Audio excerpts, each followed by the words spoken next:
Hello and welcome. Here we have the 2010 Honda Civic I-VTEC, 1.8 litre petrol.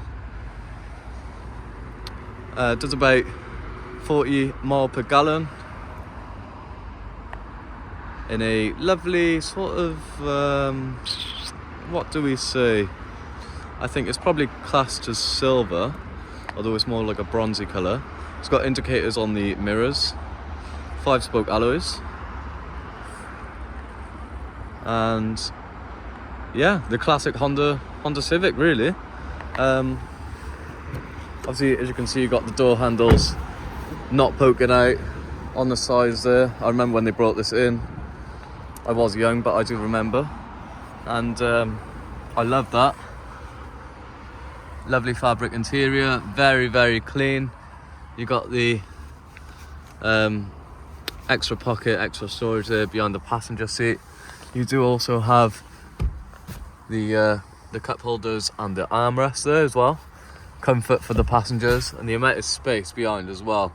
Probably didn't do it justice on camera, but it is a lot. It's also got this brush sort of steel effect, which I think is the same colour as the car.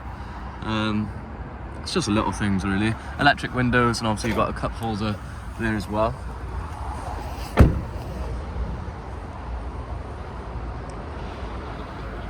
So it is £240 road tax, but I mean, if you want to drive one of these, you'll have to pay it. I love the exhaust, triangle shaped both sides as well. Going into the boot, it is a very generous sized boot for a hatchback. I wouldn't say very low, but I guess you don't really need it that low. But just a very big generous sized boot. Now I want to talk about the brake light here and this whole sort of bar actually. I remember my mum really wanted one of these when they come out, but I always said, obviously I never really sat in one until I started working with the cars, but I always thought that would be in the way of when you look in your rearview mirror, but it's not the case at all. You do have plenty of vision to see behind you. Very good condition considering the age of the car. There you have your front and rear windows. You've got your child lock windows as well. Condition on the seats is excellent considering it is 14 years old now. So you'll see straight away you got the automatic gearbox, manual handbrake, very easy to drive, lovely steering. Honda being one of the most reliable cars about, to be fair. I love it. So even though it does have a push to start, it has still got an ignition key, so you sort of turn it and then press the engine. So by here you'll see your mile per hour, your speedo, your digital speedo, and then obviously you've got your rev counter there, and then by here you've got your sort of aircon screen as well. What I'll do, I'll put the key in the ignition so you can see yourself. In fact, I'll turn the engine on,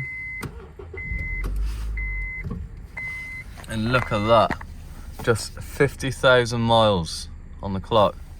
So an amazing mileage on here. Obviously it is all legit and in line with the MOTs and service. You've got a cup holder by here, a cigarette lighter by here, under the armrest you've got a 12 volt socket and an aux as well, with a generous size storage under the armrest there. Yeah, so like I said, as you can see, you've got the time there and your sort of aircon and settings by there. There's your mile per hour, and it's not it's very visible as well when you're driving. So where my head is, I can clearly see the speedo and the rev counter. So as well as your drive, D3, D2 and 1. Very easy to drive. Yeah, and the Honda Civic, very quirky car, and it is petrol. It is actually ULEZ compliant as well, being that it is a 2010 plate, it is still ULEZ compliant. So you wouldn't have a problem driving these in the cities. So yeah, that's it, the Honda Civic.